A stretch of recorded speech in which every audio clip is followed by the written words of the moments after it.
আমাদের মনের কাহিনী চ্যানেলটির সকল প্রকার পাঠ গল্প দেখতে আমাদের চ্যানেলটি সাবস্ক্রাইব করে পাশে থাকা বেল আইকনে ক্লিক করুন। প্রতিদিনের মতো আজকেও আইসিটি ক্লাস চলছে। সব ছাত্রছাত্রীর সামনে ক্লাসে কান ধরে দাঁড়িয়ে আছে নীল। 15 মিনিট ধরে কানে হাত দিয়ে দাঁড়িয়ে আছে নীল, আর ক্লাসের ম্যাডাম হাত নামাতে বলছে না। ম্যাডামের এমন আচরণ দেখে নীলের কাঁদো কত মুখের ভাষা নির্বাক, আর ক্লাসের সবাই নীলকে দেখে হাসাহাসি করছে। এমন সময় ক্লাসের ভিতর ঋতু প্রবেশ করে কোনো রকম কথা না বলে নীলের গাড়ি ঠাস করে একটা থাপ্পড় বসিয়ে দিল। মেয়েটা হঠাৎ করে নীলকে থাপ্পড় মারাতে ক্লাসটা নিথর হয়ে গেছে। কেউ বিশ্বাস করতে পারছে না এ কি হলো ক্লাসে। ক্লাসের ম্যাডাম বলে উঠলেন, কি হয়েছে মা, তুমি এভাবে ক্লাসের ভেতর ঢুকে কোনো রকম কথা না বলে নীলকে থাপ্পড় মারলে কেন? থাপ্পড় আমি সাধে মারিনি, যাকে মেরেছি তাকেই জিজ্ঞেস করুন কেন মেরেছি। নীল, তুমি এমন কি করছো যার কারণে এই মেয়েটা এমন ভাবে তোমাকে থাপ্পড় মারলো, তাও আবার একটা ক্লাসরুমে ক্লাস চলাকালীন অবস্থায়?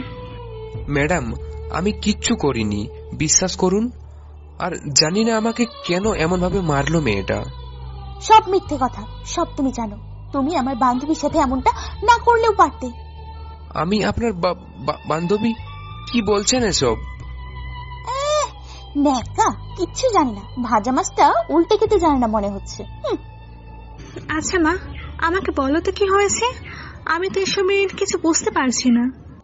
এই ছেলেটা আমার বান্ধবীর সাথে প্রেম করে সবকিছু কেড়ে নিয়ে এখন আমার বান্ধবীকে অনেক কিছু বলেছে, আর যার কারণে আমার বান্ধবী সুইসাইড করতে চেয়েছিল। আর এই সবকিছুর পেছনে এই ছেলেই শুধু জড়িত। ঋতুর এমন কথা শুনে নীলের মাথার উপর যেন আকাশ ভেঙে পড়ল। কি বলছে এই মেয়ে? আর কে বা তার বান্ধবী? আর তার বান্ধবীর সাথে আমি বা কি করলাম? এসব কথা ভাবতে লাগলো নীল। আপনি এসব কি বলছেন? আমি আপনার বান্ধবীর সাথে কি করেছি কিছুই তো বুঝতে পারছি না। শুধু তাই না, আমার বান্ধবী এখন মা হতে চলেছে, আর সবকিছু করেছো শুধু তুমি তুমি তুমি। ক্লাসের ম্যাডাম এমন কথা শুনে নিজের কানকেও বিশ্বাস করতে পারছে না। তার ছেলে অন্য একটা মেয়ের সাথে এমন বাজে কাজ করতে পারলো। ক্লাসের ম্যাডামই হলেন নীলের মা। নীলকে তার মা একটা কষে থাপ্পড় দিলেন গালে। মা, আমি কিছু করি? চুপ, একদম চুপ। তোকে এতদিন এত কষ্ট করে মানুষ করলাম, তার প্রতিদান তুই এভাবে দিলি? তোকে আমার সন্তান ভাবতেও লজ্জা লাগছে। ছি ছি ছি। নীল তার মায়ের মুখে এমন কথা শুনে কেঁদে দিল। চোখ থেকে অঝরে জল ঝরছে নীলের। ক্লাসটা পুরো স্তব্ধ হয়ে গেছে। সকল ছাত্রছাত্রীরা কিছুক্ষণ আগে নীলকে দেখে হাসছিল, আর এখন তারা সবাই স্তব্ধ। ঋতুর বান্ধবীর সাথে নীল রিলেশন করেছিল, আর এখন তার গর্ভে নীলের সন্তান, তাও আবার অবৈধভাবে। ঋতু এমন করুণ অবস্থা যেন আর চুপ করে থাকতে পারেনি। তার বান্ধবী এসব কথা নীলকে বলাতে নীল মেনে নেয়নি, আর তার কারণে তার বান্ধবী আত্মহত্যা করতে চেয়েছিল। তারপর ঘটলো এক অন্যরকম ঘটনা। কিছু ছেলে এসে নীলের শার্টের কলার চেপে ধরে ক্লাসের ভিতর থেকে বের করলো, আর সোজা মাঠের মধ্যে নিয়ে গেল নীলকে। ওই ছেলেগুলো এইসব ঘটনা নীলের মা নিজের চোখে দেখে কান্না শুরু করে দিল, কারণ নীলই তার একমাত্র সম্বল, তাছাড়া আর কেউ নেই। নীলের বাবা অনেক আগেই মারা গেছেন। অনেক কষ্ট করে নীলকে এত বড় করেছে। নীলের চারদিক অন্ধকার হতে লাগলো, কারণ এইসব ঘটনা কিছুই বুঝতে পারছে না নীল। কিছুক্ষণ পর একটা গাড়িতে করে কিছু লোক আসলো, হাতে লাঠি নিয়ে। মনে হচ্ছে নীলকে মারবে। ঋতু বলে উঠল, ভাইয়া, এই ছেলে আমার বান্ধবীর সাথে ওরকম আচরণ করেছে। তুই নিশ্চিন্তে থাক ঋতু, তোর বান্ধবী যে এমন ক্ষতি করেছে তাকে এত সহজে ছাড়ছি না। ভাইয়া, তুমি এই ছেলেকে এমন শাস্তি দাও যেন আর কখনো কোনো মেয়ের সাথে এমন করতে না পারে। এতক্ষণে মাঠের মাঝে কলেজের অনেক স্টুডেন্ট এসে গেছে। অনেকে বলছে, কি ব্যাপার, আইসিটি ম্যাডামের ছেলেকে এভাবে ওরা এনে কি করবে? কিছুক্ষণ পর ঋতুর বাবাও চলে আসলো কলেজ মাঠে। আর ঋতুর বাবা হলেন এমপি, তাই তার হাতে অনেক ক্ষমতা, আর সেই ক্ষমতার প্রয়োগও করেছে ঋতু। নীলের মা এসব নিজের চোখে দেখতে না পেরে কাঁদতে কাঁদতে চলে গেল। ঋতুর বাবা বলল, মা, ঋতু, কোন ছেলেটা তোর বান্ধবীর সাথে এমন আচরণ করেছে? বাবা, এই ছেলেটা করেছে এমন আচরণ। কথাটা বলেই সকল স্টুডেন্টের সামনে আবার একটা থাপ্পড় মারল নীলকে। স্যার, বিশ্বাস করুন, আমি এসবের কিচ্ছু জানি না। বাবা, ও মিথ্যে কথা বলছে, ও সব জানে। এইসব ঘটনা কলেজের প্রিন্সিপাল জেনে গেলেন। প্রিন্সিপালেরও বিশ্বাস হচ্ছে না এসব কথা। কি হলো, কথা বলুন, চুপ করে আছেন কেন? নীল ঋতুর কথা শুনে চুপ করে আছে, কোনো কথা বলছে না। আর কিই বা বলবে তাকে, কারণ কথা বলার কোনো ভাষাই খুঁজে পাচ্ছে না নীল। নীলকে পুরো কলেজের ছাত্রছাত্রীরা নানাভাবে ধিক্কার দিতে লাগলো। সবার এমন আচরণ নীলের মনে হচ্ছে এর থেকে মৃত্যুও ভালো। সব ছেলেগুলো নীলকে মারতে এগিয়ে আসলো, লাঠি দিয়ে আঘাত করবে। এমন সময় ঋতুর বান্ধবী প্রিয়া, যার জন্য এত কিছু হচ্ছে, সে চিৎকার করে বলল, ঋতু, ওই ছেলেটা নয়, ওকে মেরো না। প্রিয়ার এমন কথা শুনে ঋতু তার কানকে বিশ্বাস করতে পারছে না। এ কি বললো প্রিয়া? এসব এই ছেলেটা নয়? তাহলে আমি কি ভুল ছেলেকে ধরলাম? এসব ভাষা বুঝতেই ঋতুর গা শিহরে উঠেছে। প্রিয়া এসে বলল, ঋতু, এসবের মানে কি? এই ছেলেটা কে? প্রিয়া, তোর সাথে যে ছেলে চিট করেছি সেই ছেলেটা না? ঋতু, তুই রং জায়গায় এসে পড়েছিস। এই ছেলেকে তো আমি চিনি না। আর আমার সাথে যে ছেলে চিটিং করেছে সে এই ছেলে নয়। প্রিয়ার মুখে এমন কথা শুনে ঋতু স্তব্ধ। কি বলবে ভাষা হারিয়ে ফেলেছে। ঋতুর চোখেও জল জমে গেছে। ঋতু মিনারের কাছে গিয়ে বলল, সরি। নীল ঋতুর কথা শুনে কোনো কিছু না বলে ওখান থেকে কাঁদতে কাঁদতে চলে গেল। তার এমন অবস্থা দেখে ঋতু আবার কেঁদেই দিল। না জেনে না ঠিক করে অন্য একজনকে অপরাধে বানালাম, এই পাপের ক্ষমা কি করবে আমাকে? আরো নানান এরকম কথা ভাবছে ঋতু। এসব কথা মনে করে ঋতু নিজেকে অনেক বড় অপরাধী মনে করছে আর কান্না করছে। কান্না করে সারা রাত পার করে দিল ঋতু। ঋতু মনে মনে ঠিক করলো আমাকে ওর কাছ থেকে যেভাবে হোক সরি বলতে হবে। তারপরের দিন নীল রাস্তা দিয়ে হেঁটে যাচ্ছে। এমন সময় ঋতু পিছন থেকে নীলকে ডাক দিল, এই যে, একটু থামবেন প্লিজ। নীল পিছনে ফিরে দেখলো কালকের মেয়েটা যে আমাকে থাপ্পড় দিয়েছে, ও অনেক অপমানও করেছে। তাই থেমনা থেকে হাঁটা শুরু করলো নীল। এবার ঋতু দৌড়ে চলে আসলো নীলের সামনে, আর নীলের পথ আটকে দাঁড়ালো ঋতু। কি ব্যাপার, আপনি আমার পথ আটকে দাঁড়ালেন কেন? আমি আসলে সরি কালকের জন্য। আপনি কে? ঋতু নীলের সামনে কান ধরে দাঁড়িয়ে আছে, কিন্তু নীল কিছু বলছে না। নীলের নিশ্চুপ থাকা দেখে এবার ঋতু কান ধরে অবস্থায় মাটিতে হাঁটু গেড়ে বসলো। সরি। আজব তো, আপনি কে? আর আমার সামনে এভাবে হাঁটু গেড়ে সরি বলার কারণ কি? প্লিজ আমাকে মাফ করে দিন। আমি না জেনে অনেক বড় ভুল করে ফেলেছি। আপনি আমাকে ক্ষমা না করলে আমি কোনোদিনও নিজেকে ক্ষমা করতে পারবো না। দেখুন, আমি আপনাকে চিনি না, জানি না। আপনি আমার সামনে এমন নেকামি বন্ধ করুন। আমাকে যেতে দিন, আমার ক্লাসে দেরি হয়ে যাচ্ছে। না হয় প্রতিদিনের মতো আজকেও ক্লাসের সবার সামনে কান ধরে দাঁড়িয়ে থাকতে হবে। প্লিজ নীল, আমাকে ক্ষমা করে দাও প্লিজ। আমি এমন ভুল কোনোদিনও করিনি আর করবো না। আরে কি আজব, আপনি কি পাগলি নাকি? আমার সামনে হাঁটু গেড়ে বসে কেঁদে কেঁদে ক্ষমা যাচ্ছেন? আমি এমন কে যে আপনাকে ক্ষমা করব? আপনি প্লিজ আমার পথ ছেড়ে দাঁড়ান। আর হ্যাঁ, আশেপাশে সবাই দেখছে আমাদের কাহিনী, তাই প্লিজ। নীল কথাগুলো ঋতুকে বলে তার পাশ কেটে চলে গেল কলেজের দিকে। আর এদিকে ঋতু রাস্তায় বসে নিজের ভুলের জন্য কাঁদছে। রাস্তার আশেপাশে সকল লোকজন হাঁ করে তাকিয়ে আছে ঋতুর দিকে। আর দেখবেই না বা কেন, কারণ ঋতু হলো এমপির মেয়ে। এমপির মেয়ে যদি রাস্তাঘাটে এমন ভাবে ক্ষমা চাই, তাহলে এমপির ইজ্জতে লাগবে না? ঋতু ওখান থেকে চোখ মুছতে মুছতে বাসায় চলে গেল। সে তার এই ভুলের জন্য নিজে নিজে অনুতপ্ত। এমন ভুল আজ অবধি কোনোদিন করেনি ঋতু। আর যখন ভুল করেই ফেলেছে, তাও ক্ষমা পাচ্ছে না। বাসায় এসে ঋতু ফুপিয়ে ফুপিয়ে কাঁদছে। তার কান্না দেখে মা, বাবা, ভাই দৌড়ে ঋতুর কাছে এলো। ঋতু এমন কান্না করাতে বাড়ির সবাই অবাক হয়ে গেছে। ঋতু, হ্যাঁ ঋতু, লক্ষ্মী মা আমার, এমন ভাবে কাঁদে না সোনা। এমন কি হয়েছে যার কারণে তুই এভাবে কাঁদছিস? আপু, তুই এভাবে কাঁদছিস কেন? তোর চোখের জল আমি সহ্য করতে পারি না, তুই জানিস না? দেখ, আর কাঁদলে মোটেও ভালো হবে না, কিন্তু বলে দিলাম। কেন কাঁদছিস প্লিজ বল। মা ঋতু, কি হয়েছে বল মা। ঋতু কারোর প্রশ্নে জবাব দিচ্ছে না। আর জবাবে কি বা দিবে তার পরিবারকে? হু হু করে কাঁদতে কাঁদতে ঋতু তার মাকে জড়িয়ে ধরল। ঋতু এমন কান্না কখনো করেনি, আজ করছে। তার কান্না দেখে পাশে দেখা মা, ভাই আর ঋতুর বাবা সবার চোখের কোণে পানি জমে গেছে। সবাই ঋতুর পাশে বসে আছে। আর এদিকে নীল আজকে ক্লাস লেট করে আসার জন্য আবার কান ধরে দাঁড়িয়ে থাকলো ক্লাসে। মা, ও মা, 15 মিনিট হয়ে গেছে, এবার বসি। কোনো বসাবসি নেই। যতক্ষণ না পড়াটা মুখস্থ না পাচ্ছি ততক্ষণ কান ধরে দাঁড়িয়ে দাঁড়িয়ে পড়ো। আর হ্যাঁ, খবরদার ক্লাসরুমে মা ডাকবে না বলে দিলাম, ক্লাসের ম্যাডাম। আচ্ছা, বেঞ্চে বসে বসে মুখস্থ করি।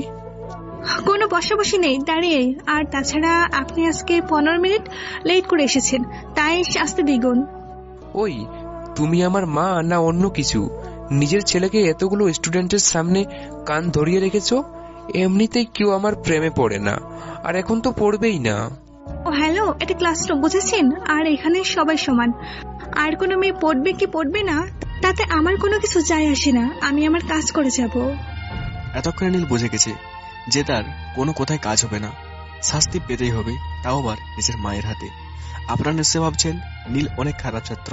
এটা ভেবে থাকলে ভুল ভাবছেন, কারণ নীল ছাত্র হিসেবে ভালোই। আসলে তার মা মানে আইসিটি ম্যাডাম প্রতিদিন একটা না একটা ভুল খুঁজে বের করবে আর ক্লাসের সবার সামনে শাস্তি দেবে। নীলের মা নীলকে খুব খুব খুব ভালোবাসে আর আদর করে। বাসায় নীল নিজ হাতে তুলে কখনো খায় না, মা খাইয়ে দেয় নীলকে। সবসময় আদরে আদরে রাখবে নীলকে, ক্লাসে শুধু একটু শাসন করে নীলকে। নীল এখন ক্লাসে দাঁড়িয়ে আছে সবার সামনে। ম্যাডাম, কি হয়েছে বলো? কোথায় বসতে অসুবিধে? আমি এখন বসি? আর তো 20 মিনিট আছে ক্লাসের, এইটুকু সময় শুধু। আচ্ছা ঠিক আছে, বসতে দিতে পারি, একটা শর্তে। শর্ত? হ্যাঁ শর্ত। কি কি কি সেই শর্ত? শর্তটা হলো তোমাকে এখন ক্লাসের সবার সামনে একটা গান গাইতে হবে। যদি গান গাও তাহলে বসতে দিতে পারি। গান? তাহলে বসতেও দিব না, আর এরপরে ক্লাসের শিক্ষককে বলে দিয়ে যাব যেন তার ক্লাসেও দাঁড়িয়ে রাখে। কি? হ্যাঁ। নীল ভিতরে রাগে ফুলছে, কিন্তু কিছু বলতে পারছে না, কারণ মায়ের উপর কথা বলার সাধ্য নেই নীলের। নীল মনে মনে ভাবছে যদি গান না বলি তাহলে তো এই ক্লাসের এখনো 15 মিনিট আছে, আর পরেরটা 50 মিনিট, মোট 65 মিনিট। এই 65 মিনিট দাঁড়িয়ে তাও আবার কান ধরে থাকলে তো পুরাই কেরোসিন হয়ে যাবে আমার। তার থেকে বরং গান গাওয়াই যাক, ভালো হবে। নীলের মনে দ্বিধাবোধ কাজ করছে, কারণ এর আগে মনে মনে গান গিয়েছিল, এমন ক্লাসে সবার সামনে না। তাই না জানি কেমন হবে গান, আর যদি ভালো না হয় সবাই কেমন করবে, এসব ভাবছে নীল। সবাই ছাত্রছাত্রীরা বলে উঠলেন, কি হলো, গাওয়া শুরু করো। নীল তার মায়ের দিকে একটিবার তাকালো, দেখলো তার মা একটু মুচকে মুচকে হাসছে। নীলকে প্ল্যানিং করে এই গান গাওয়ার ফাঁদে ফেলেছে তার মা, কারণ বাসায় থাকতে গান বলতে বলাতে নীল না বোধক বাক্য ছাড়া হ্যাঁ বোধক বাক্য বলেনি। কি হলো, গাও। নীল আবার গানটা শুরু করে দিল। নীল গানটা গাওয়া শেষ করে দুটো চোখ খুলে দেখলো সবাই হাঁ করে তাকিয়ে আছে নীলের দিকে। আর সব থেকে বেশি অবাক হলো ক্লাসের ম্যাডাম, কারণ এটা কোন গান বলেছে নীল, বোঝে না, সে বোঝে না গান। এদিকে ঋতু কেঁদে চলেছে, তার মা বাবাও কাঁদছে। এমন সময় টিভিতে দেখতে পেল যে ঋতুর কান্নার রহস্য কারণ সবকিছু দেখাচ্ছে টিভিতে। নীলের সামনে কান ধরে দাঁড়িয়ে যখন সরি বলছে আর নীল তার পাশ কেটে চলে গিয়েছে, তখন এই পুরো অংশটা কেউ ভিডিও করে ফেলেছে আর চ্যানেলে হেডলাইন করেছে, এমপির মেয়ে একটা সাধারণ ছেলের কাছে ক্ষমা প্রার্থনা করছে। কিন্তু ছেলেটা ক্ষমা না করাতে কাঁদতে কাঁদতে চলে গিয়েছে। এতক্ষণে সবাই বিষয়টা বুঝতে পেরেছে। এসব দেখে ঋতুর বাবা ও তার ভাইয়া প্রচন্ড রকম রেগে আছে। কি, ওই ছেলের এত বড় সাহস আমার বোনের সাথে এমন ব্যবহার করে? ওর তো আমি। ভাইয়া প্লিজ কিছু করতে হবে না, ছেড়ে দাও ওকে। কি বলছিস এসব তুই? তোর চোখে জল এনেছে তাই না? এবার আমিও ওর চোখই তুলে ফেলবো। বাবা তুমি শুধু একবার বলো আমাকে, আমি বাকিটা দেখে নিচ্ছি। ঋতুর বাবা আয়ানকে বলল ওই ছেলেকে মারতে, কারণ ওই ছেলের কারণে এতক্ষণ থেকে ঋতু কান্না করছে। ঋতু বলছে, বাবা ভাইয়া প্লিজ কথাটা একবার শোনো, ওই ছেলেকে তোমরা কিছু লোক নিয়ে সোজা কলেজে গেল ঋতুর ভাই আয়ান। আর ক্লাসের ভিতরে নীল এখনো ভাবে দাঁড়িয়ে আছে। গান গাওয়ার পর আয়ান নীলের জামা টেনে ধরে গাড়িতে করে নীলকে নিয়ে গেল। কেউ কিছু বলতে পারলো না। নীলের মা এসব দেখে অজ্ঞান হয়ে গেল ক্লাসের ভিতর। আর সকল ছাত্রছাত্রী নীলের মার কাছে এগিয়ে গেল। নীলকে সোজা ঋতুর বাসায় নিয়ে যাওয়া হলো। আয়ান গিয়ে দেখলো তার বোন সেন্সলেস হয়ে পড়ে আছে মায়ের কোলে, আর তার মা কান্না করছে। আয়ান ঋতুর মুখে জল ছিটা দিল, আর ঋতু চোখ মেলে তাকালো। ঋতু চোখ মেলে তাকানোর পর দেখতে পেল নীলকে। তা দেখেই পুরো থমকে গেল। ঋতু আয়ানকে বলল, ঋতু বোন, আবার তুই ওই ছেলের জন্য কান্না করছিস তাই না? দেখ কেমন শার্টের কলার চেপে কলেজ থেকে উড়াইয়ে নিয়ে আসছি। ঋতু নীলের দিকে তাকিয়ে দেখলো ছেলেটা কেমন জানি করছে, মাথা নিচের দিকে করে আছে। ঋতুর দিকে একটিবারও তাকাচ্ছে না। আর দুইটা ছেলে নীলের শার্টের কলার চেপে এখনো ধরে রেখেছে। আয়ান নীলের চুলের মুঠি ধরে ঋতুর দিকে মুখ করালো আর বলল, বলছে আমার ভুল হয়ে গেছে, আমাকে মাফ করে দিন। আমি তো কোনো অপরাধ করিনি, তাহলে আমি কেন মাপ চাইবো? অপরাধ করিস মানে? তুই সব থেকে বড় অপরাধ করেছিস, আমার বোনকে কাঁদিয়ে। ক্ষমা চাইবি? না এবার বন্দুকের টিগারটাই চাপ দেব। ঋতু এসব নিয়ে চোখে দেখে ভাইয়াকে বলতে লাগলো, ভাইয়া প্লিজ ওকে ছেড়ে দাও। ঋতু তুই চুপ থাক। ভাইয়ার এমন কথা শুনে ঋতু চুপ হয়ে গেল। আর এদিকে নীলের উপর অত্যাচার চালাচ্ছে তারা। কোনো উপায় না পেয়ে নীল বলল ঋতুকে, আমার ভুল হয়ে গেছে, আমাকে ক্ষমা করে দিন, আর এমন করব না কখনো। ঋতু নীলের কথাই কোনো উত্তর দিচ্ছে না, পুরো স্তব্ধ হয়ে আছে। ঋতু ভাবছে দোষ করলাম আমি, আর ক্ষমা চাচ্ছে অন্যজন। আয়ান দেখলো তার বোন ক্ষমা করেনি, তাই নীলকে আবার বলল, ওই ভালো করে ক্ষমা চা, এমন ভাবে বলছিস আমার বোন কথাই বলছে না। এবার নীল কেঁদে কেঁদে বলে ফেললো, আমাকে ক্ষমা করে দিন ম্যাডাম। ঋতু কাঁদতে কাঁদতে চাপা কণ্ঠে বলল, ঠিক আছে। নীলকে তারা ছেড়ে দিল, আর নীল বাসার উদ্দেশ্যে যাত্রা করলো। এদিকে ঋতু মনে মনে বলছে, ভাইয়া আজ তোমরা যেটা করলে নীলের সাথে মোটেও ভালো করলে না। এমনিতেই আমি অনেক বড় অপরাধী হয়ে আছি ওর কাছে, আর আজকে যেটা হলো তার নীল ক্ষমা করবে বলে আমার মনে হয় না। ভাইয়া তোমাদের ক্ষমতা আছে বলেই যে কাউকে তোমরা এমন করতে পারো না। কথাগুলো মনে মনে বলল ঋতু, আর চোখ থেকে কয়েক ফোঁটা অশ্রু ঝরে পড়ল। কিছুক্ষণ পর সবকিছু ঠিক হয়ে গেল, কিন্তু ঋতুর মনের মাঝে যে ঝোড়ো হাওয়া বয়ে যাচ্ছে, সেই ঝোড়ো হাওয়া কোনোভাবেই থামছে না। মনে হচ্ছে হৃদয়টা ভেঙে চুরে খান খান হয়ে যাচ্ছে অনুতাপে। ঋতুর মনের কথা, এমনিতেই ছেলেটা আমাকে ক্ষমা করেনি, তার উপর আজ আমাদের বাসায় যা ঘটলো এখনো আর ক্ষমা করবেই না। না না, এই অপরাধের বোঝা আমি মাথায় বয়ে বেড়াতে পারবো না। এরকম নানা রকম কথা ভাবতে লাগলো ঋতু। এদিকে নীল তার বাসায় এসে গেছে। তার মাকে দেখে দৌড়ে আসলো, আর নীলের গালে হাত দিয়ে কাঁদতে লাগলো তার মা। মায়ের কান্না দেখে নীল বলল, ওই জানু, তুমি না অনেক ভালো আর কিউটি, তাহলে এভাবে কাঁদছো কেন? নীল তার মাকে ভালোবেসে জানু আর কিউটি বলে ডাকে, কারণ তার মা নাকি সব মায়ের থেকে কিউট। বাবা তোর কিছু ক্ষতি করেনি তো ওরা? আরে মা না, কোনো ক্ষতি করেনি আমার আবার কি ক্ষতি করবে? তাহলে কেন ওরা তোকে এভাবে ধরে নিয়ে গেল? মায়ের এমন প্রশ্ন শুনে নীল কিছুটা থমকে গেল, ভাবছে কি উত্তর দিবে। মা খুব খিদে পেয়েছে, চলো তো খেতে দাও। আগে আমার প্রশ্নের জবাব দে। আরে জানু আমার, কিচ্ছু না, চলো তো। আরে আরে কি করছিস? ছাড় বলছি, ছাড় আমাকে। নীল আর কোনো কথা না বলে তার মাকে কোলে তুলে নিল। তারপর ঘরে চলে গেল মাকে নিয়ে। প্রায় তার মাকে কোলে তুলে নীল তার মাকে অনেক ভালোবাসে। নীল তার মাকে খাটের পাশে বসালো, আর তারপর নীল খাটে শুয়ে পড়ল। কি হলো, বসে আছো যে? তো কি করব?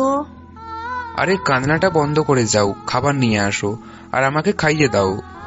নীলের মা উঠে খাবার আনতে গেলেন রান্না করে, আর নীল শুয়ে শুয়ে মেয়েটির কথা ভাবছে, মানে ঋতু। নীল নিজেকে একটু অপরাধী মনে করল। নীল ভালোভাবে লক্ষ্য করেছে ঋতুর দিকে, আর তার চোখ লাল হয়ে গেছে কাঁদতে কাঁদতে।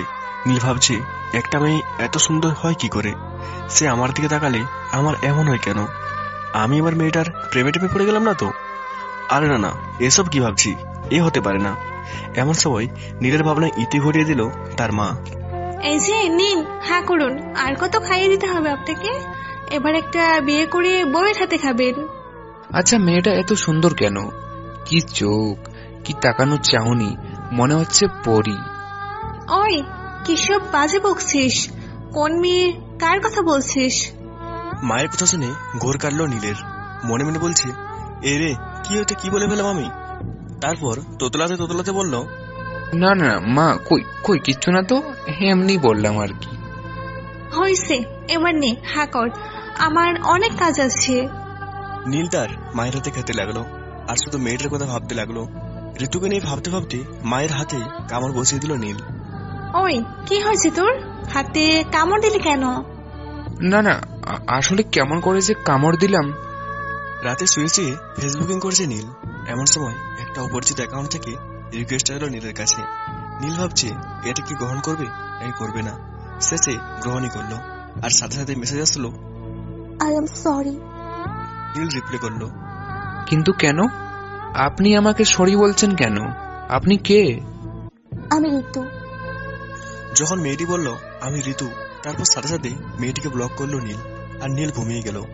ঋতু উপাস থেকে মোবাইলের স্ক্রিনের উপর তাকালো, আর দেখতে পেল নীল লেগে ব্লক মেরে দিয়েছে। ঋতুর আর বুঝতে বাকি রইল না যে আমাকে ব্লক করা হয়েছে।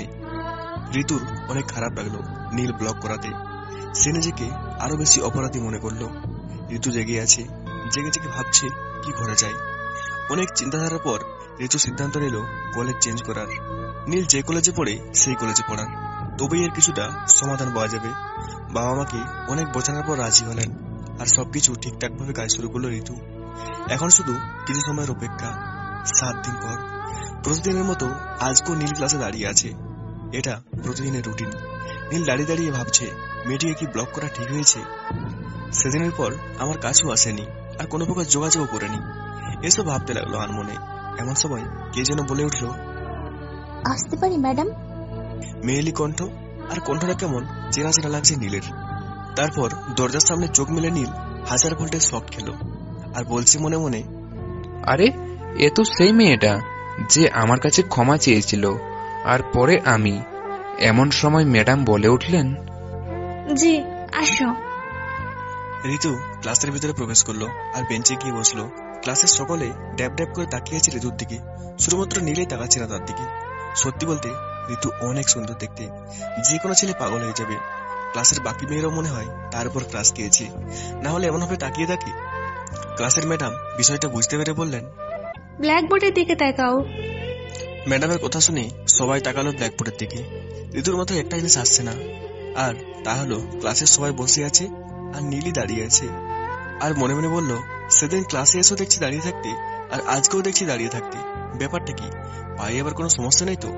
আরে না না, পায়ের সমস্যা হলে তো হাঁটতে পারবে না, আর ও তো হাঁটতেও পারে। তাহলে কাহিনীটা কি? ঋতু নীলের দিকে বারবার আর চোখে তাকাচ্ছে, আর নীল সেটা লক্ষ্য করে অনেক লজ্জাবোধ করেছে, কারণ সে দাঁড়িয়ে আছে দেখে। এদিকে ম্যাডাম ভাবছে, কি ব্যাপার, নীল তো প্রতিদিনই 30 মিনিট হয়ে যাওয়ার পর আমাকে বসার জন্য বলে, আর 40 মিনিট হয়ে গেল তবুও বলছে না। তারপর ম্যাডাম নীলকে বসতে বলল, আর নীলও ভদ্র ছেলের মতো বসে পড়ল। বলতে গেলে একরকম নিস্তব্ধতা ক্লাস হলো, আর নীল তো একেবারেই পিন ড্রপ সাইলেন্ট হয়েছিল। ক্লাসরুম থেকে বের হয়ে নীল ম্যাডামের পিছু পিছু গেল, আর ঋতু নীলকে ফলো করলো। নীল পিছন থেকে ডাক দিল ম্যাডাম, অর্থাৎ তার মাকে। মা। নীলের মা পিছন ফিরে বলল, কি হয়েছে? কিছু টাকা হবে? কেন, টাকা কি করবি? না না, মানে লাগতো। কারো প্রেমে পড়ে না তো আবার, যে এমন ভাবে এখানে টাকা চাচ্ছিস? ওই জানু, প্রেমে পড়েছি তো। তা শুনি, মেয়েটা কে? কে আবার? আমি যাকে জানু বলে ডাকি তার। হয়েছে, আর আমার প্রেমে পড়তে হবে না, পারলে কোনো সুন্দরীর প্রেমে পড়। তোমার মতো সুন্দরী একটাও নেই, তাই তো তোমার প্রেমে পড়েছি। নীলের মা নীলের কথা শুনে বলছে, পাগল ছেলে একটা। নীলের মা ব্যাগের ভিতরে দেখলো মাত্র 500 টাকার নোট আছে, আর সেটা নীলের দিকে এগিয়ে দিয়ে বলল, এই নে ধর। আমার এত লাগবে না, 50 টাকা হলেই হবে। আচ্ছা এটা রাখ, তোর হাত খরচ চালিয়ে নিস। মা, তুমি আমাকে 50 টাকা দাও। বাবা শোন না, বলছিলাম আমার কাছে খুচরো নেই, তুই পুরোটাই রাখ তোর কাছে। নীল তার মায়ের কথা শুনে মায়ের হাত থেকে ব্যাগটা কেড়ে নিয়ে দেখলো ব্যাগে আর কোনো টাকা নেই। এই নোটটা ছিল শুধু, আর সেটা এগিয়ে দিয়েছে। মা, তোমার কাছে তো টাকা নেই, আর তবুও তুমি শেষ টাকাটা আমায় দিয়ে দিতে চাইলে। আরে পাগল, তুই তো আমার সবকিছু, তোকে দেব না তো কাকে দেব বল? না মা, আমি এই টাকাটা নিতে পারবো না। এই টাকাটা নিলে তুমি বাসায় যাওয়ার টাকা পাবে না, তার থেকে বরং আমি হেঁটে হেঁটে চলে যাচ্ছি। আরে বাবা শোন না আমার কথা। না মা, আমি কিচ্ছু শুনতে চাই না। নীল তার মাকে কথাটা বলে মায়ের ব্যাগে নোটটা রেখে চলে আসলো। তার মা পিছন থেকে ডাকছে, কিন্তু মায়ের কথা না শুনে হেঁটে চলে আসলো। মা এবং ছেলের সব কাণ্ড দেখে ঋতু মনে মনে বলছে, আমি না জেনে অনেক বড় ভুল করেছি। নীল যে ম্যাডামের ছেলে আগে জানতাম না, আর এখন ম্যাডাম কি আমায় ক্ষমা করবে? নানান রকম প্রশ্ন ঋতুর মাথায়। ঋতু দেখলো নীল চলে যাচ্ছে হেঁটে হেঁটে, তাই দৌড়ে নীলের সামনে গিয়ে দাঁড়ালো। এই শোনো। দেখুন, আপনি করে বললে খুশি হব। কি বলবেন তাড়াতাড়ি বলুন, আমার অনেকটা পথ যেতে হবে। বলছিলাম কি, চলো না, তোমাকে আমি নামিয়ে দিই আমার গাড়িতে করে। সরি। কেন? লাগবে না আমাকে ড্রপ করতে, আমি ছোট খোকা না যে আমাকে ড্রপ করে দিতে হবে। কথাটা বলেই নীল ঋতুর পাশ দিয়ে জোরে জোরে হাঁটা শুরু করে দিল। নীল রাস্তা দিয়ে হাঁটছে, এমন সময় পিছন থেকে গাড়ির হর্নের শব্দ শুনতে পাচ্ছে, আর রাস্তার পাশ দিয়ে গেল। আবার কিছুক্ষণ পর একইভাবে হর্ন বাজালো। এবার নীল ভাবলো কি ব্যাপার, আমি তো সাইড দিলাম, তবুও ভাবে হর্ন বাজায় কেন। নীল পিছন ফিরে তাকিয়ে দেখলো আর চমকে উঠলো, কারণ সে আর কেউ নয়, ঋতুই পিছন থেকে বারবার হর্ন বাজিয়ে নীলকে বিরক্ত করছে। নীল রাগে কটমট করে ঋতুকে দেখলো, কিন্তু কিছু বললো না। এবার নীল হাঁটার বদলে জোরে দিল দৌড়ানি, ঋতুর ভয়ে। কিন্তু কোথায় আছে না, যেখানে বাঘের ভয় সেখানে সন্ধ্যা হয়। ঋতুও গাড়ি চালানোর স্পিড বাড়িয়ে দিল আর নীলের পিছু পিছু ছুটলো এবং ননস্টপ হর্ন বাজিয়ে যাচ্ছে। আর তার হর্নের শব্দে রাস্তার লোকও কানে আঙুল দিয়ে রইল। নীল খুব জোরে দৌড়াচ্ছে আর ঋতু তার পিছু পিছু যাচ্ছে। এবার নীল একটু থামলো আর জোরে জোরে হাঁপাতে লাগলো বুকে হাত দিয়ে। আর হাঁপাবেই না কেন, কারণ যে জোরে দৌড়াচ্ছে নীল। নীল থামার পর ঋতুও গাড়ি স্টপ করলো। নীল খুব রেগে গেল ঋতুর পর আর ঋতুর কাছে গিয়ে বলল, এই যে ম্যাডাম, কি সমস্যা আপনার? তখন থেকে হরেন দিয়ে যাচ্ছেন, তাও আবার নন স্টপ ভাবে। আমার গাড়ি, আমি হর্ন বাজাতেই পারি, তাতে তোমার কি? আচ্ছা, আপনি কি চাচ্ছেন বলুন তো? গিফট? আমি কাউকে কিছু দিতে পারবো না, সরি। আর আমি নিব না, আমি আপনাকে গিফট দিব, আর না হলে আমি হর্ন বাজাতেই থাকবো। আমি কারো কাছ থেকে লিফট নিতে পারবো না। নীল তারপর আশেপাশের কিছু লোক ডাকলো আর ঘটনাটা খুলে বলল। লোক যখন ঋতুকে দেখলো আর সবাই পালিয়ে গেল। নীল কিছুই বুঝতে পারে না, আবার হাঁটা শুরু করলো নীল। আর ঋতু ঠিক এইভাবে তার কাজ চালিয়ে যাচ্ছে। এবার আর নীল সহ্য করতে না পেরে কানের ভিতর 2 আঙুল দিয়ে আবার দৌড়ে দিল। আর দৌড়াতে দৌড়াতে বাসায় এসে পৌঁছালো নীল। বাসায় গিয়ে সোজা ধপ করে বিছানায় পড়ে গেল আর বলতে লাগলো, বাবারে বাপ, এ মেয়ে না গুন্ডি রে বাবা, এমন কেউ করে নাকি? এই কাজ আমি করলে ইফটিজিংয়ের নাম করে 1 কোটি কেস বানাতো, অথচ কেউ কিছু না বলে পালিয়ে গেল। রাতের খাওয়া শেষ করে নীল শুয়ে শুয়ে আজ রাস্তায় যা ঘটলো তা ভাবছে আনমনে। অমনি ধপাস করে একটা শব্দ হলো ঘরের ভিতরে। নীল লাফ দিয়ে বিছানা থেকে উঠে পড়লো আর একজনকে দেখে আউ করে চিৎকার করে দিল। নীলের চিৎকার শুনে তার মা দৌড়ে ঘরের দরজার কাছে এলো। আর একটি চিৎকার দেবে এমন সময় ঋতু এসে নীলের মুখ চেপে ধরলো। খবরদার চিৎকার দেবে তো তোমাকে ফাঁসিয়ে দেবো, আর বলবো তুমি আমাকে জোর করে এত রাতে তোমার ঘরে নিয়ে এসছো। নীলের মুখ চেপে ধরে আছে আর ঋতু আর নীলের মা ঘরের বাইরে থেকে নীলকে ডাক দিচ্ছে, কিন্তু নীল কোনো কথা বলতে পারছে না। আমি তোমার মুখ থেকে হাত সরিয়ে নিচ্ছি, তোমার মাকে বলবা ঘরে কিছু হয়নি, বলবা খারাপ স্বপ্ন দেখেছি। যদি উল্টাপাল্টা কিছু বলো তাহলে তোমার খবর আছে। ঋতুর এমন কথা শুনে কি করবে বুঝতে পারলো না নীল। তারপর বলল, মা, কিচ্ছু হয়নি আমার, আমি ঠিক আছি। খারাপ স্বপ্ন দেখেছিলাম, তাই এমন চিৎকার দিচ্ছি। বাবা, তুই একটু দরজাটা খোল প্লিজ, আমি একটিবার তোকে দেখে চলে যাব, আমার কেমন জানি লাগছে। নীল, প্লিজ খোল না বাবা দরজাটা একটু। ঋতু মনে মনে ভাবলো, যদি নীলের মা এখন ঘরে এসে পড়ে তাহলে তো সর্বনাশ হয়ে যাবে আর আমি ধরা পড়ে যাব। না, যে করে হোক সামলাতে হবে। ওই খবরদার, যদি দরজা খুলেছো তাহলে মজা কাকে বলে বুঝিয়ে দিব। প্লিজ, আপনি আমার ঘর থেকে চলে যান, আমি ঘরের দরজা খুলে মায়ের কাছে যাব। ওই তুমি কি ছোট খোকা নাকি যে মায়ের কাছে থাকতে হবে? যা বলেছি করবি নাকি আমি কিছু করবো? এদিকে নীলের মা ঘরের বাইরে থেকে ভাবছে, কি হলো এখনো ঘরে দরজা খুলছে না কেন, কি হয়েছে ঘরে? নীল, ওই নীল, বাবা দরজাটা খোল না, আমার ভালো লাগছে না বাবা, তোকে একটু দেখবো আর চলে যাব। কার সাথে ফিসফিস করে কথা বলছিস? নীল মনে মনে বলছে, এবার বুঝি ধরা খাই। না মা, কই কারো সাথে কথা বলছি না তো, আমি একাই আছি ঘরের মধ্যে, আর কেউ নাই। কেউ নয় তাহলে দরজা খুলতে কি সমস্যা? দরজা খুলবি নাকি দরজা ভেঙে ফেলবো? নীল ভাবছে, রে আমি এবার শেষ, মা তো রেগে গেছে, এখন কি করি? ওই মেয়ে, তোমার জন্য আজ আমার এই অবস্থা। কেন আসতে গেলে আমার ঘরে এত রাতে? বাড়ি আসবো না কেন? আমাকে এতদিন ঘরে ঘোরাচ্ছ কেন? আমি কি করলাম আপনার সাথে? প্লিজ আপনি চলে যান, নয়তো কোথাও লুকিয়ে থাকুন। মা যে পরিমাণ রেগে আছে তাতে দরজা খুলতেই হবে। আমি কোথাও লুকোতে পারবো না, দরকার হলে তুমি লুকাবে। প্লিজ আপনি আমার সাথে এমন করবেন না, আপনাকে হাত জোর করে বলছি, আপনি চলে যান। না, আমি যাবো না এখান থেকে। নীলের মা আবার বলে উঠলেন, নীল, কি হলো? দরজাটা খুলছিস না কেন? আপনি প্লিজ কোথাও লুকান, না হলে আমি শেষ হয়ে যাব আজ।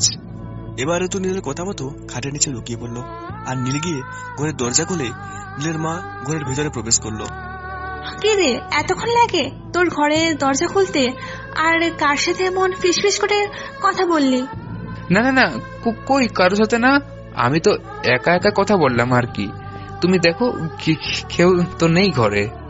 কে রে, তোর হয়েছে কি? তুই তো কখনো তোতলাস না, আজ এমন কি হলো যে তোতলাচ্ছিস? না মা, আমার কিছু হয়নি, তুমি যাও তো, আমি ঘুমাবো। মা ছেলের সব কথা একটু খাটের তোলা থেকে শুনছে আর মুচকি মুচকি হাসছে। তোর ঘরে কেউ একজন আছে, আমি একটু খুঁজে দেখি। না মা, কেউ নেই আমার ঘরে, বিশ্বাস করো। আমি খুঁজলে তোর কোনো সমস্যা? না মানে আমার আবার কি সমস্যা? আচ্ছা, কাটের নিচে দেখি তো কাউকে পাই কিনা। মায়ের মুখে এমন কথা শুনে নীলের হার্ট অ্যাটাক করার মতো অবস্থা। আর এদিকে ঋতুও মনে মনে বলছে আমিও গেলাম।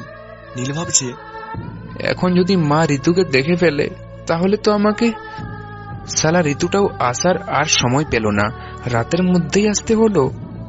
না না মা, খাটের নিচে কেউ নেই তো। কেউ নেই তাহলে আমি দেখলে কি সমস্যা তোর? না না না, সমস্যা নেই তো। বলছিলাম কি, তুমি যাও, আমি ঘুমাবো। কোনো ঘুমাঘুমি নেই আজ, মা ছেলে সারা রাত গল্প করব। কি?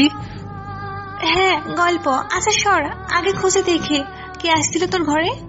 নীলের মা নীলের কোন রকম কথা না শুনে খাটের নিচে লাইট বেড়ে দেখতে লাগলো। আর নীল আ করে একটা ইয়া বড় চিৎকার দিল। আর নীলের মা খাটের নিচে দেখলো। এমন রাক্ষসের মতো চিল্লাচ্ছিস কেন? খুশিতে চিল্লাচ্ছি মা, খুশিতে। হয়েছে, আর ঢং করতে হবে না, অনেক রাত হয়েছে, এখন লক্ষ্মী ছেলের মতো ঘুমিয়ে পড়। মা, খাটের নিচে কেউ নেই। না কেউ নেই, এখন ঘুমিয়ে পড়। সত্যি কেউ নেই? সত্যি কেউ নেই। কথাটা বলেই চলে গেল নীলের মা ঘর থেকে। আর সাথে সাথেই নীল ঘরের দরজা বন্ধ করে দিল। আর ভাবছে কি ব্যাপার, ঋতু গেল কোথায়? খাটের নিচে তো ছিল। নীল এবার খাটের নিচে তাকিয়ে দেখলো, ঠিকই তো, ঋতু নেই খাটের নিচে। তাহলে গেলটা কোথায়? নীল ভাবছে ভূত নয় তো আবার। নীল খাটের নিচে তাকিয়ে আছে, এমন সময় ঋতু নীলের পিঠে টোকা দিল। আর নীল ভাবছে ভূত, তাই আবার চিৎকার দেওয়ার আগে নীলের মুখ চেপে ধরে বিছানায় ধপাস করে পড়ে গেল। নীল আর ঋতু নীলের বুকের উপর পড়ে আছে। আর নীল অপলক নয়নে তাকিয়ে আছে ঋতুর চোখের দিকে, চোখ এক বিন্দুও সরাচ্ছে না নীল। এই যে হ্যালো, এমন করে কি দেখছো? ঋতুর কথা শুনে নীলের ঘোর কেটে গেল। আর ঋতুকে সরিয়ে দিয়ে বিছানা থেকে নেমে গেল নীল। কই কিছু না তো, কি আবার দেখবো? আপনি প্লিজ আমার ঘর থেকে চলে যান, নয়তো আবার মা আসলে আর রক্ষা হবে না। চলে যেতে পারি একটা শর্তে। কি? আমার অপরাধগুলো তোমাকে ক্ষমা করে দিতে হবে। আচ্ছা ঠিক আছে, দিলাম, এবার প্লিজ যান। না, এভাবে বললে হবে না, তোমাকে বলতে হবে ঋতু তুমি খুব ভালো একটা মেয়ে, তোমার সমস্ত অপরাধ আমি ক্ষমা করে দিলাম। নীল ভাবছে এখন ঋতুর কথা মেনে নেওয়া ছাড়া আর কোনো রাস্তা নেই, তাই বাধ্য হয়ে বলল, ঋতু তুমি খুব ভালো, খুব মিষ্টি, তোমার সবকিছু অপরাধ ক্ষমা করে দিলাম। এই তো গুড বয়। এবার প্লিজ যান। আচ্ছা যাচ্ছি। তারপর ঋতু নীলের ঘর থেকে চলে গেল মুচকি মুচকি হাসতে হাসতে। আর নীল একটা হাঁপ ছাড়লো আর বলছে, যাক বাবা, বাঁচলাম, ভাগ্য ভালো মা দেখেনি, যদি দেখতো না জানি কি বলতো আমাকে। নীল রাতে ঘুমোতে পারছে না, শুধু ঋতুর মুখটা তার চোখের সামনে ভেসে আসছে। ঋতুকে ভাবতে ভাবতে একসময় ঘুমিয়ে পড়লো নীল। তারপরের দিন সকালে দরজায় ঠক ঠক কেউ শব্দ করছে। নীল খুব বিরক্ত হয়ে আর বিছানা থেকে উঠে দরজা খুলতে গেল। দরজা খুলে দেখা মাত্রই নীল দেখতে পেল ঋতু মুচকি মুচকি হাসছে। প্রথমে ভাবলো চোখের সমস্যা বোধহয়, পরক্ষণে চোখ দুটো কচলিয়ে দেখলো না, ঠিকই আছে, এটা ঋতুই। ঋতুকে দেখে আবার নীলের অবস্থা খারাপ হয়ে গেল। ভাবছে কালকে রাতেই না চলে গেল, আবার কেন আসলো? আর তাছাড়া এখন তো মা বাসায় আছে। নীল হা করে তাকিয়ে আছে ঋতুর দিকে। এভাবে তাকিয়ে আছে দেখে ঋতু নীলকে আস্তে করে ধাক্কা দিয়ে ঋতু নীলের ঘরের ভিতরে আবার প্রবেশ করলো। আর নীলের জামা প্যান্টগুলো বের করলো। এই, আপনার কি মাথা খারাপ হয়ে গেছে নাকি? আপনি আবার আমার ঘরে এসে আমার জামা প্যান্টগুলো বের করছেন কোন সাহসে? রেগে কোনো লাভ নেই, আপনি এখন আমার সাথে ঘুরতে যাবেন, তাই আপনার জামা গোছাচ্ছি। আপনি এসব কি বলছেন? ঘুরতে যাব মানে? কোথায় ঘুরতে যাব? আমি কোথাও যাব না বলে দিলাম। আপনাকে কে বাসায় ঢুকতে দিয়েছে? আরে আস্তে আস্তে, এত জোরে জোরে প্রশ্ন করলে উত্তর দেব কিভাবে? প্রথমত আমি এসব ঠিকই বলছি, আর দ্বিতীয়ত আমার সাথে ঘুরতে যাবেন, তৃতীয়ত আমার যেখানে ইচ্ছে হবে নিয়ে যাব, আর চতুর্থ হলো আপনার মা আমাকে বাসাতে ঢুকতে দিয়েছে। কি? মা ঢুকতে দিয়েছে? ঋতু একটা মুচকি হাসি দিয়ে বলল, হ্যাঁ। ঋতুর মুখে এসব কথা শুনে নীল তার মায়ের সাথে কথা বলার জন্য তার মায়ের কাছে গেল। নীলের মা রান্নাঘরে সকালে রাস্তা বানাচ্ছে। মা, মা! কি রে, কি হয়েছে? সকাল সকাল এভাবে চিল্লাছিস কেন? মা, তুমি নাকি ঋতুকে বাসায় ঢুকতে দিয়েছো? হ্যাঁ, আমি দিয়েছি, কিন্তু কি হয়েছে? কিছু করেছিলি তো? আগে বলো কি করে নাই। আমার ঘরে ঢুকে আমার জামা কাপড়গুলো গুছিয়ে একটা ব্যাগে ঢুকাচ্ছে, আর বলছে ওনার সাথে নাকি ঘুরতে যেতে হবে। হ্যাঁ, তো যাবি ঘুরতে, আর তুই তো তেমন ঘুরতেও যাস না। মা, তুমিও এমন কথা বলছো? ধ্যাত!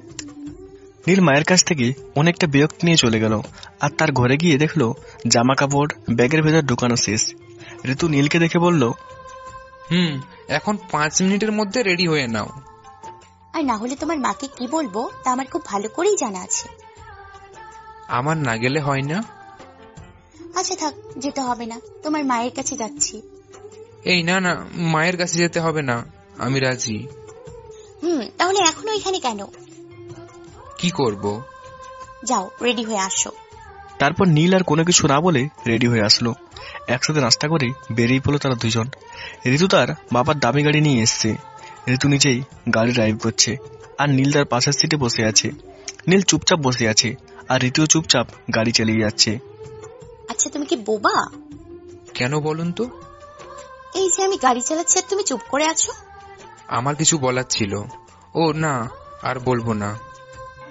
নীল আর ঋতু প্রায় একরকম নিস্তব্ধতায় কাটিয়ে দিল পুরো পথ। আর একটা বিশাল বড় বাড়িতে এসে গাড়ি থামলো। বাড়িটা অনেক সুন্দর আর সাজানো। সাধারণত বিয়ে হলে এমন করে সাজানো হয়, আলোকসজ্জায় সজ্জিত পুরো বাড়ি। এটা তো বাড়ি, এখানে আনলেন কেন? এই বাড়িতে আমরা বিয়ে করবো তাই। কিছু না তো। আমাকে এভাবে ধরে আছেন কেন? আমাকে ছেড়ে দিন। ওই চুপ, আর একটা কথা বললে মুখে টেপ লাগিয়ে দিব। আমি যা বলবো ঠিক তাই করবে, না হলে বুঝবে। বাড়ির অনেক সুন্দর করে সাজানো।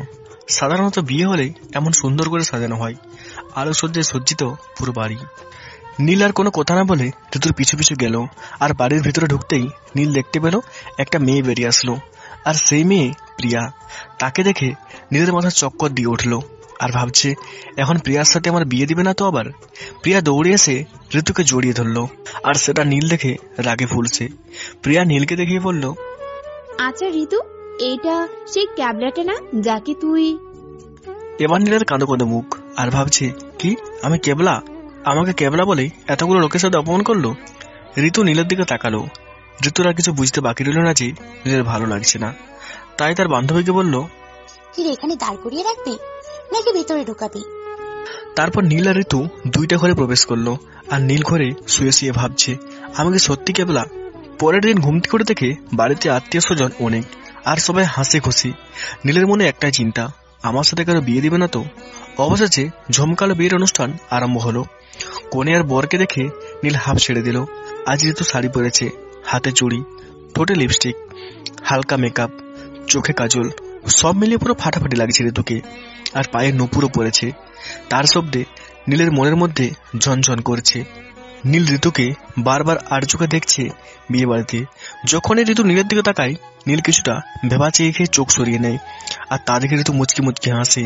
নীল এমনিতেই কোনো মেয়ের দিকে তাকায় না, কিন্তু আজ যে কি হয়েছে বারবার শুধু ঋতুর দিকে তাকাচ্ছে। ঋতু ওখান থেকে সরে গেলে নীল ওদিকে খুঁজতে লাগলো, মনে মনে বলছে, কি ব্যাপার তোমার? আমার দিকে ওভাবে তাকিয়েছিলে কেন শুনি? রেগে? তুমি এত সুন্দর যে না তাকিয়ে থাকতে পারি না, পুরোই একটা ডানাকাটা পরি। ওই হ্যালো, কিছু বললেন? না কই, কিছু না তো। আমি কেন আপনার দিকে তাকাবো? আমি শিওর তুমি আমার দিকেই তাকিয়েছিলে বারবার। আমার বয়ে গেছে তোমার দিকে তাকাতে, থুক্কু আপনার দিকে তাকাতে। আচ্ছা শোনো। জি বলুন। আমাকে দেখতে অনেক সুন্দর লাগছে তাই না? হ্যাঁ হ্যাঁ, অনেক সুন্দর লাগছে, পুরো পেতনির মতো সুন্দর।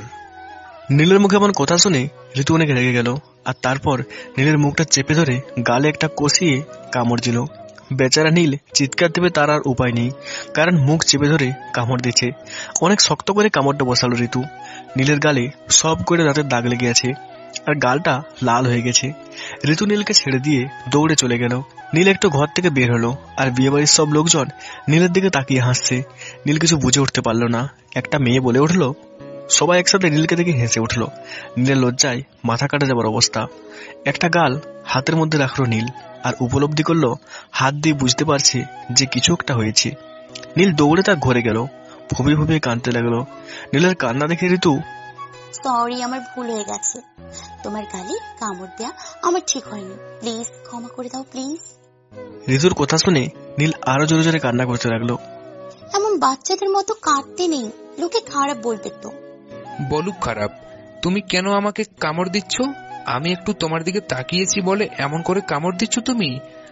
আমি আর তোমার দিকে তাকাবো না। আচ্ছা, আমি সরি, আর এমন করব না, প্রমিস।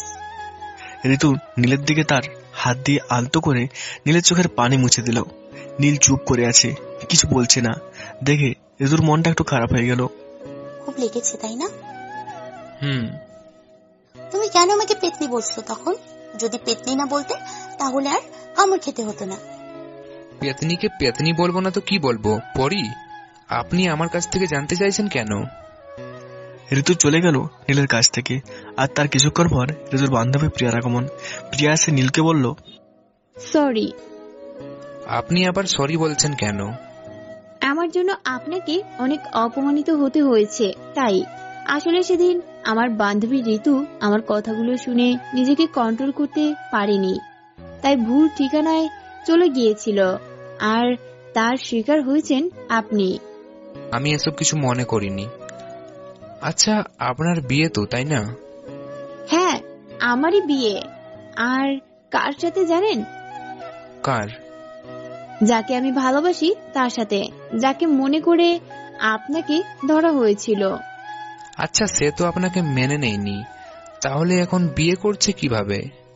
আমার বান্ধবী ঋতু ওকে ধরে পুলিশে দেয় প্রথমে, আর অনেক মারপিটও করে। শেষে ও আমাকে বিয়ে করতে রাজি হয়, আর এর সব কিছুর জন্য ঋতুর জন্য সম্ভব হয়েছে। আমি ঋতুর মতো একটা বান্ধবী পেয়ে ধন্য। তুই খুব পচা, আমাকে গালে কামড় দিচ্ছে ঋতু। কি গালে কামড় দিছে? কই দেখি দেখি। নীল গান না দেখিয়ে গালে একটা হাত দিয়ে থাকলো। প্রিয়া চলে গেল আর কিছু কথা বলে। এখন নীলের সবকিছু পরিষ্কার হলো, কারণ প্রিয়ারই বিয়ে। অনেক ধুমধাম ভাবে বিয়ে হলো, সবাই খুশি এই বিয়েতে। বিয়ের অনুষ্ঠান শেষে নীল ও ঋতু বাসায় চলে আসলো। নীলের সাথে ঋতুর সবসময় ঝগড়া লেগেই থাকে, বেশ ভালো বন্ধুত্ব হয়েছে তাদের মাঝে। ক্লাসে একই বেঞ্চে বসবে নীল ও ঋতু। মাঝে মাঝে যখন নীল ক্লাসে দাঁড়িয়ে থাকে, তখন ঋতু নীলের শরীরে চিমটি কাটে, আর তখনই আউ করে চিৎকার করে ওঠে নীল। মা, ও মা, কই তুমি? কি হয়েছে? আমার গিটারটা তো এখানেই ছিল, পাচ্ছি না। তোর গিটার কোথায় ছিল তা তুই ভালো জানিস, আর আমি তোর গিটার নিয়ে কি করব বল? মা, সত্যি তুমি জানো না গিটারটা কোথায়? আরে না, সত্যি আমি জানি না গিটার কোথায়। মায়ের কথা শুনে নীলের মনটা খুব খারাপ হয়ে গেল গিটারের জন্য, কারণ মাঝে মাঝে এই গিটারই মন ভালো করে দেয়। নীল ভাবছে এই কাজ একমাত্র ঋতুর দ্বারাই সম্ভব, আর এই কাজ ঋতুই করেছে। তাই আর এক মুহূর্ত দেরি না করে ঋতুর কাছে ওর বাসায় চলে গেল নীল। এখন ঋতুর বাসায় সবার সাথে ভালো একটা রিলেশন গড়ে উঠেছে নীলের। নীল ঋতুর ঘরে ঢুকে দেখে ঋতু মাথার চুল আঁচড়াচ্ছে, আর তা দেখে নীল পিছন থেকে চুলের মুঠিটা ধরে ফেললো। ঋতু চিৎকার করছে, কিন্তু নীল ছাড়ছে না। নীল, নীল আমার লাগছে, উফ, চুল ছাড়ো। আগে বলো আমার গিটারটা কোথায়? তোমার গিটার কোথায় আমি কিভাবে জানবো? আমার চুল ছাড়ো বলছি, উফ, লাগছে আমার।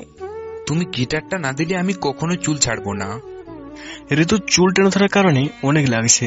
নীল কিছুতেই ছাড়ছে না চুল। ঋতু একটা ধাক্কা মেরে নীলকে ফেলে দিল, আর নীল বিছানায় পড়ে গেল। ঋতু বলল, ফাজলামির একটা সীমা আছে।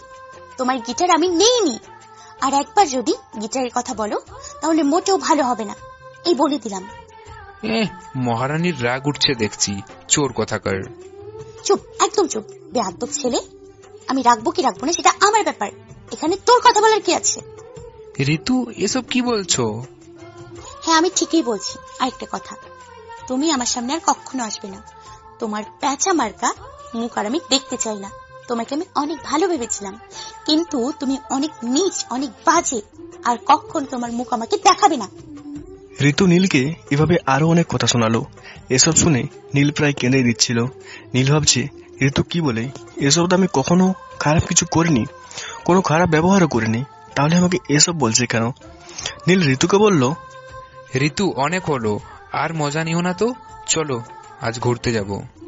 Just shut up. তোমার মতো একটা ছেলের সাথে ঘুরতে যাব আমি? ইম্পসিবল। তুমি অন্য কোনো মেয়ের সাথে ঘুরতে যাও। ঋতুর কথা শুনে নীল পুরো স্তব্ধ, কারণ এমন ব্যবহার এর আগে কখনো করেনি ঋতু। নীল চুপ করে দাঁড়িয়ে আছে। কি হলো, এখনো এখানে আছো কেন? বেরিয়ে যাবে ঘর থেকে, না ভাইকে ডাকবো? এবার আর সহ্য করতে না পেরে নীল চলে গেল ঋতুর বাসা থেকে। আর নানান রকম ভাবতে থাকলো, কারণ আজ যেটা হলো সেটা আর কখনো আশা করেনি নীল। আর এদিকে ঋতু বিছানায় শুয়ে শুয়ে কান্না করতে লাগলো, কারণ ঋতু যে নীলকে ভালোবেসে ফেলেছে। নীল একটা গিটার কিনে আর বাজানো শেখে। এতদিন কলেজ ক্যাম্পাসে একটা মেয়েকে নিজ হাতে গিটার বাজানো শেখায় নীল, আর সেই দৃশ্য ঋতু খুব ভালোভাবে লক্ষ্য করে, আর পরে গিটারটা নিয়ে ভেঙে ফেলে। তারপর কি হলো তা সবারই জানা। বাসায় এসে নীলও কান্না করতে লাগলো, আর ভাবছি এতদিন যার সাথে এত ভালো বন্ধুত্ব গড়ে উঠেছে, আজ সে কিনে এভাবে সবকিছু শেষ করে দিল। 1 মাস পর নীল ও ঋতুর মধ্যে কোনো যোগাযোগ নেই। ফেসবুকও নীলকে ব্লক করেছে ঋতু, এই সামান্য ভুলের জন্য। ঋতু প্রতিদিনই অপেক্ষা, এই বুঝে নীল আসবে আমাকে ভালোবাসার কথা বলতে। মিস করে ঋতুর সাথে কাটানো সময়গুলো। যখন মন খারাপ রাখতো তখন ঋতু নীলের গিটারটা বাজিয়ে গান শুনতো, আর সেই গান এখন কেউ শোনায়নি নীলকে। নীল ইচ্ছে করে ঋতুর সাথে কোনো প্রকার যোগাযোগ করেনি, কারণ ঋতু মানা করেছে তাই। আর নীল ঋতুকে ভালোবাসে, তার কথা ফেলবে কিভাবে? আর কিছুদিন পর ঘরের মধ্যে নীলের চোখ বেয়ে টপ টপ করে অশ্রুকণা ঝরে পড়ছে। তার এমন অবস্থা দেখে মা এসে বলে, বাবা কি হয়েছে তোর, এভাবে কাঁদছিস কেন? মা, আরে কি হয়েছে বলবি তো নাকি? মা, ঋতুকে আমি ভালোবাসি, ওকে ছাড়া থাকতে পারবো না মা। ছেলের মুখে আজ প্রথম নীলের মা শুনলো কোনো মেয়েকে ভালোবাসে, আর সে মেয়ে ঋতু। একটু মুচকে হাসি দিয়ে বলল, আরে পাগল ছেলে, ভালোবাসিস তো ভালো কথা, কিন্তু আমাকে এই কথা না বলে সেই মেয়েটাকে বললেই তো হয়। মা, ও আমাকে ওর কাছে যেতে বারণ করেছে। আর কি বল? আর ঋতুর বিয়ে আজকেই। ওই চুপ, কাঁদবি না একদম, ছোট বাচ্চাদের মতো কাঁদে। মা, আমি তোমার কাছে ঋতুকে চাইছি, ওকে এনে দাও মা। ওকে আজ 2 মাস থেকে দেখিনি, আর ফোনে ওর কিছু ছবি ছিল, ও সেগুলোও ডিলিট করেছে। উফ, কান্নাটা থামাবি তুই? কেমন ছেলে তুই, ভালোবাসার কথা বলতে পারিস না, আর আমাকে বলা হচ্ছে মা ওকে এনে দাও না। মামা বাড়ির আবদার, ঋতুর বিয়ে যার সাথে হচ্ছে সে ছেলেটাকে কোথায় থাকে আর কি করে? জানি না, আমি কিচ্ছু জানি না। নীলের মা ভাবছে যে করে হোক বিয়ে আটকাতে হবে, তাই আর দেরি না করে সোজা ঋতুর বাসায় চলে গেল নীলের মা। গিয়ে দেখলো ঋতুলাল বেনারসি পরে বসে আছে। অনেক লোকজন এসেছে বিয়েতে। ঋতু নীলের মাকে দেখে একটু অবাক হলো। নীলের মা দেরি না করে বিয়ে বাড়িতে থাকা সকল লোকের সামনে ঋতুকে বলল, ঋতুমা, জানো আমার ছেলেটা আজ অব্দি কিচ্ছু চায়নি, কিন্তু আজ চেয়েছে। আর সেটা কি জানো? সেটা হলো তুমি। আমার ছেলেটা তোমাকে অনেক ভালোবাসে, তাই তোমার কথা পালন করেছে। তোমার সাথে দেখাও করেনি, প্রতি রাত কেঁদেছে তোমার জন্য। ঋতুঞ্জের কানে সব শুনে বিশ্বাস করতে পারছে না। ঋতুর চোখ বেয়ে পানি পড়ছে, কিছু বলার ভাষা নেই। তারপর লক্ষ্য করলো নীল চলে এসছে, ঋতুর সামনে দাঁড়িয়ে আছে, কেউ কিছু কথা বলছে না। যার সাথে ঋতুর বিয়ে হওয়ার কথা ছিল সে অবাক কথা শুনে। ঋতু দৌড়ে গিয়ে নীলের বুকে ঝাঁপিয়ে পড়লো আর কাঁদতে লাগলো। আমাকে ভালোবাসো, আগে বলনি কেন? ভেবেছিলাম তুমি আমাকে ভালোবাসো, তাই তুমিই বলবে। গাধা, মেয়েরা ভালোবাসার কথা বলে না, ছেলেদেরই বলতে হয়। তারপর কিছু বাংলা সিনেমার মতো নীল আর ঋতুর বিয়ে হলো। সবাই অনেক খুশি, আর সব থেকে বেশি খুশি ঋতু, কারণ সে ভালোবাসার মানুষটিকে পেয়েছে। বাসরাতে বসে আছে ঋতু। নীল যাওয়া মাত্রই, খবরদার আমার কাছে আসবে না। কেন? তুমি আমাকে অনেক কষ্ট দিয়েছো তাই, আর আমার কাছে আসতে গেলে 1000 বার কান ধরে উপোস করতে হবে। এই ঋতু, আমি পারবো না, প্লিজ ক্ষমা করে দাও। কোনো ক্ষমা নেই, কথা বাড়লে 2000 বার করতে হবে। কিন্তু না না না, কোনো কিনতে হবে না, যা বলেছি তাই করতে হবে। কিছু উপায় না পেয়ে কান ধরে উঠবোস করতে লাগলো নীল। আর ঋতু গুনছে 100 পার হওয়ার পরেই মাথা করে ধপ করে পড়ে যায় নীল ঋতুর কোলে। আর ঋতু নীলকে বিছানায় শুইয়ে দেয় আর বলে, ঋতু ভাবতে পারেনি নীল এভাবে পড়ে যাবে। অনেক ডাকাডাকি করেছে কিন্তু নীল চোখ খুলছে না। নীল উঠছে না দেখে ঋতু শেষ অবধি কেঁদেই দিল আর বলল, এই ওঠো না কেন, প্লিজ ওঠো, আর কখনো বলবো না কান ধরতে। এবার ঋতু দৌড়ে গ্লাসে করে পানি এনে নীলের মুখে ছিটিয়ে দিল, কিন্তু তারপরও জ্ঞান ফিরল না নীলের। ঋতু এসব দেখে কি করবে বুঝতে পারছে না। বেশ কিছুক্ষণ পর নীল চোখ খুলল আর ঋতু তা দেখে অনেক খুশি, কিন্তু চোখে পানি জল করছে। ঋতু, তুমি কাঁদছো কেন? প্লিজ আমাকে ক্ষমা করে দিও বাবু, আমি আর এমন করবো না কখনো। আরে তুমি আবার কি করলে? আমি তোমাকে আজকের মতো একটা রাতে এমন কান ধরেছি তাই, আর তুমি কান ধরে উঠবোস করার সময় জ্ঞান হারিয়ে ফেলেছিলে। আরে আমি তো এমনি জ্ঞান হারানোর অভিনয় করেছিলাম। আমি জানতাম না তুমি এমন ভাবে কাঁদবে। আমায় খুব ভালোবাসো তাই না? মানে কি? তার মানে তুমি এতক্ষণ ধরে আমার সাথে অভিনয় করলা? আমি তোমায় কচু ভালোবাসি। কচু কচু কচু, কচু এক, কচু দুই, কচু তিন। ও আচ্ছা তাই, তাহলে থাকো, আমি গেলাম। তোমাকে আজকে মেরে ফেলবো শয়তান, আমার সাথে ফাজলামি করো বাসরাতে তাই না? কথাটা বলেই ঋতু কিলঘুষি মারতে লাগলো নীলের গায়ে ননস্টপলি। আর নীল কিছু উপায় না পেয়ে শক্ত করে জড়িয়ে ধরল ঋতুকে। আমাকে ছেড়ে দাও। কেন? তোমাকে আরো কিল ঘুষি মারবো তাই।